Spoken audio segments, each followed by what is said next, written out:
I've decided I'm going to do a little series on food plotting.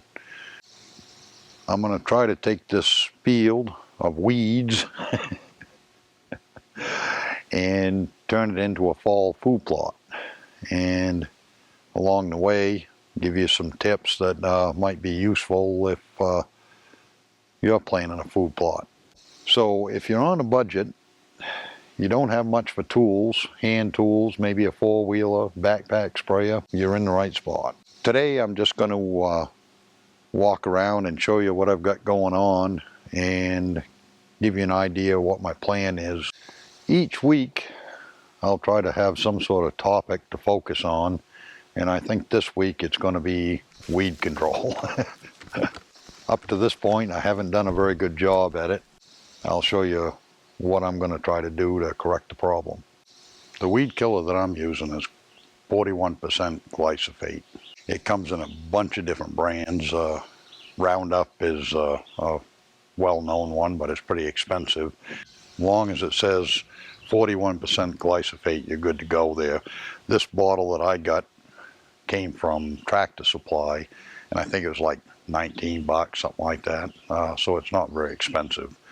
For a backpack sprayer, it's recommended 2 ounces a gallon, and my sprayer holds 4 gallons, so it's 8 ounces per tank. A couple of things you need to know about the glyphosate is it's a post-emergent, and all that means is it's only going to kill actively growing plants.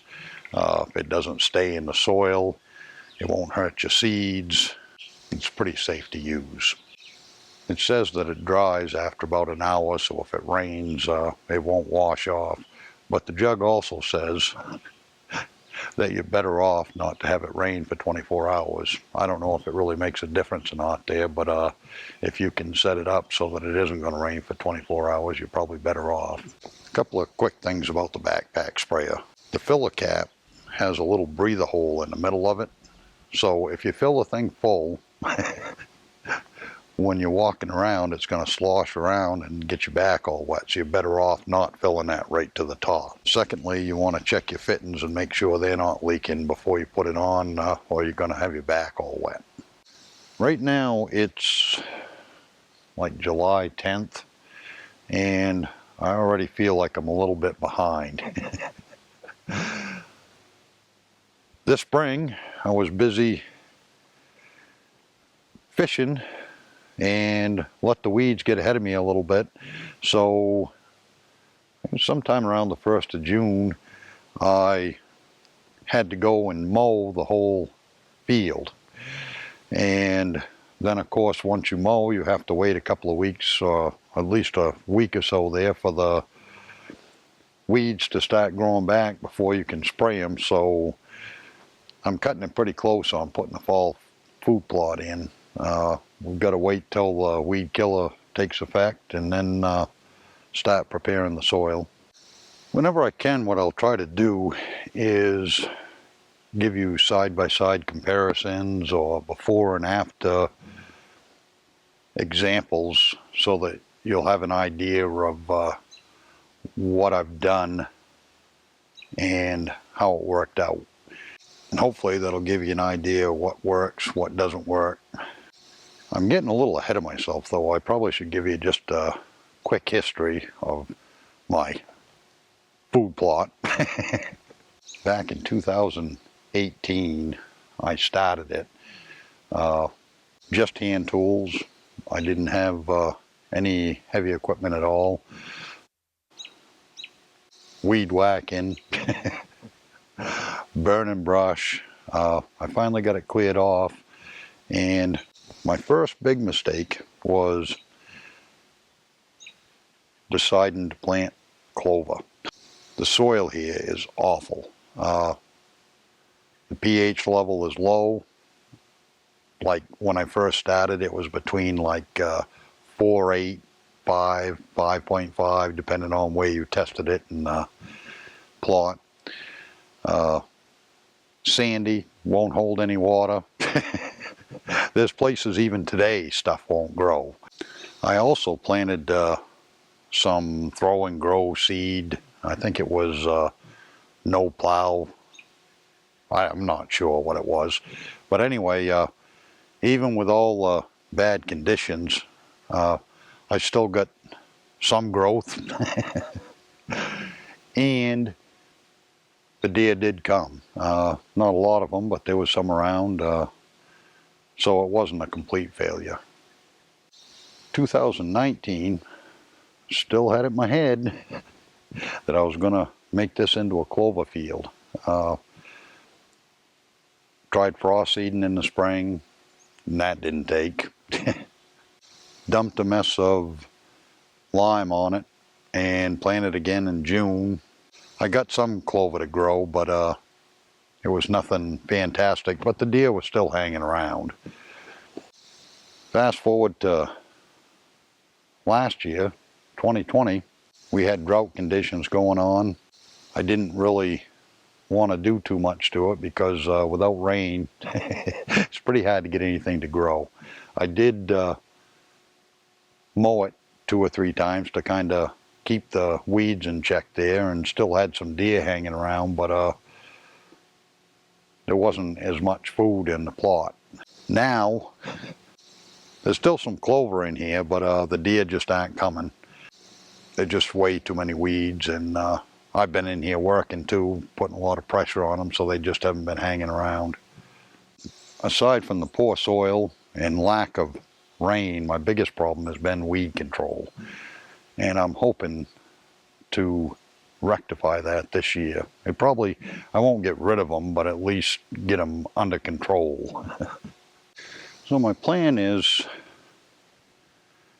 I'm going to plant the whole thing with Brassica, and whatever doesn't come up, I'm going to go ahead and seed in with cereal rye, winter rye, whatever you want to call it, to cover up the empty spots. I sprayed the whole plot, I don't know, 2 or 3 days ago, and like I said, today is July 10th. So what the plan is around the last week of July to go ahead and spray everything one more time, and then start planting my Brassica. And hopefully we're going to have some rain right around then to help it germinate. Time will tell. Next week I'm going to have just a cheap pH tester, and I'm going to go around different spots in the plot and see what the pH looks like. I haven't checked that in a couple of years. What I think I'm going to do this year is try that plot start and see how that works out. There's a couple of issues with that. You're not supposed to put it on plants, you're supposed to put it directly onto the soil, but I think I'm going to try it and see how that works. It works a little bit quicker, and it's a whole lot easier. And you know, that's probably one of the biggest issues with food plotting is most people are on a budget and they're looking for the easiest way to get it done. Easy isn't always better. But we're going to try that plot start anyway there, so if you've been interested in that there, you'll want to keep on watching there as the season progresses and see how that works out. And I don't know, maybe I'll even do a side-by-side or something there. I'm not sure yet. Maybe put lime on one side and the plot start on the other, but I don't know. We'll see what happens. Seems as though the one plant that I have just been struggling with for 3 years now is trying to get rid of these ferns. I've watched a bunch of different videos on it. Some people say the only way to get rid of it is to dump the lime to it. Geez, some of these spots I put 4, 5, 6 bags just in a small area, and it seemed to slow them down, but it didn't get rid of them. I finally found a video that I think is going to cure the problem, but it says you got to wait till they're mature. And one of the things I've been doing is mowing them down and waiting for them to come back up and then spraying them. And that clearly doesn't work. You can see the new sprouts coming up 2 or 3 weeks afterwards there, you know, it just doesn't kill them off. So I'm hoping the spot over here, they were pretty well mature when I sprayed them, and I'm hoping that kills that section there. These other sections, time will tell. I'd really like to get rid of them though. I did do a little experiment. There was a couple of spots that I haven't touched the ferns all season, and I sprayed those with glyphosate. It'll be interesting to see if spraying them when they mature and not being mowed, if that'll eliminate them. It's pretty tough if you're doing a food plot there. You hate to wait till July to cut the ferns down. But anyway, I'll keep you posted on that somewhere down the road here, August, September, and see how that all panned out. This area here, I haven't ever planted before there, and I'm just getting it ready. There was some burn piles in here I had to get rid of this spring, and a couple of stumps. I did take the plow truck in here and got rid of 1 or 2 of them there that were in the way, so I could get around a little bit better with the four-wheeler. But after 2 weeks of spraying, you can already see the ferns are starting to come up. Unfortunately, I didn't see that video on when and how to spray the ferns until after I had knocked all the ferns down here, so I'm probably going to be battling with them all fall. Overall, the weed killer did a pretty good job. That's glyphosate, 2 quarts per acre. A lot of the stuff is dying pretty good, and I'll be able to spray that at least once more, maybe twice more before I have to plant here. Like I said before, this is dry, sandy soil, and we've been, I don't know, somewhere between a moderate drought and severe drought most of the summer. And yesterday we just got, I think, about 2 inches of rain. And let me show you how bad this soil is.